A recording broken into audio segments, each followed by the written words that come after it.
حماد نے غیلان سے، انہوں نے عبداللہ بن معبد زمانی سے، اور انہوں نے حضرت ابو قتادہ رضی اللہ تعالیٰ عنہ سے روایت کی کہ ایک آدمی رسول اللہ صلی اللہ علیہ وسلم کی خدمت میں حاضر ہوا اور پوچھا، آپ کس طرح روزے رکھتے ہیں؟ اس کی بات سے رسول اللہ صلی اللہ علیہ وسلم غصے میں آ گئے۔ جب حضرت عمر رضی اللہ تعالیٰ عنہ نے آپ صلی اللہ علیہ وسلم کا غصہ دیکھا تو کہنے لگے، ہم اللہ کے رب ہونے، اسلام کے دین ہونے اور محمد صلی اللہ علیہ وسلم کے رسول ہونے پر راضی ہیں۔ ہم اللہ کے غصے سے اور اس کے رسول صلی اللہ علیہ وسلم کے غصے سے اللہ کی پناہ میں آتے ہیں۔ حضرت عمر رضی اللہ تعالیٰ عنہ بار بار ان کلمات کو دہرانے لگے، حتیٰ کہ رسول اللہ صلی اللہ علیہ وسلم کا غصہ ٹھنڈا ہو گیا۔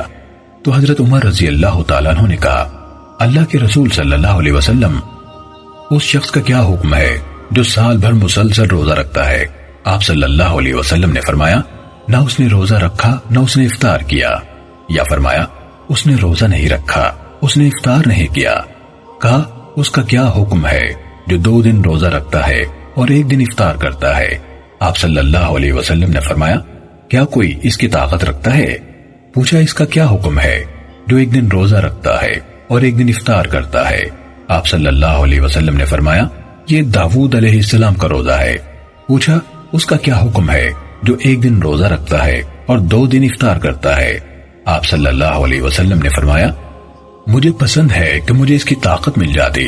پھر رسول اللہ صلی اللہ علیہ وسلم نے فرمایا، ہر مہینے کے 3 روزے اور ایک رمضان کے روزوں سے لے کر دوسرے رمضان کے روزے، یہ عمل سارے سال کے روزوں کے برابر ہے، اور عرفہ کے دن کا روزہ میں اللہ سے امید رکھتا ہوں کہ پچھلے سال کے گناہوں کا کفارہ بن جائے گا، اور اگلے سال کے گناہوں کا بھی، اور یوم عاشورہ کا روزہ میں اللہ سے امید رکھتا ہوں کہ پچھلے سال کے گناہوں کا کفارہ بن جائے گا۔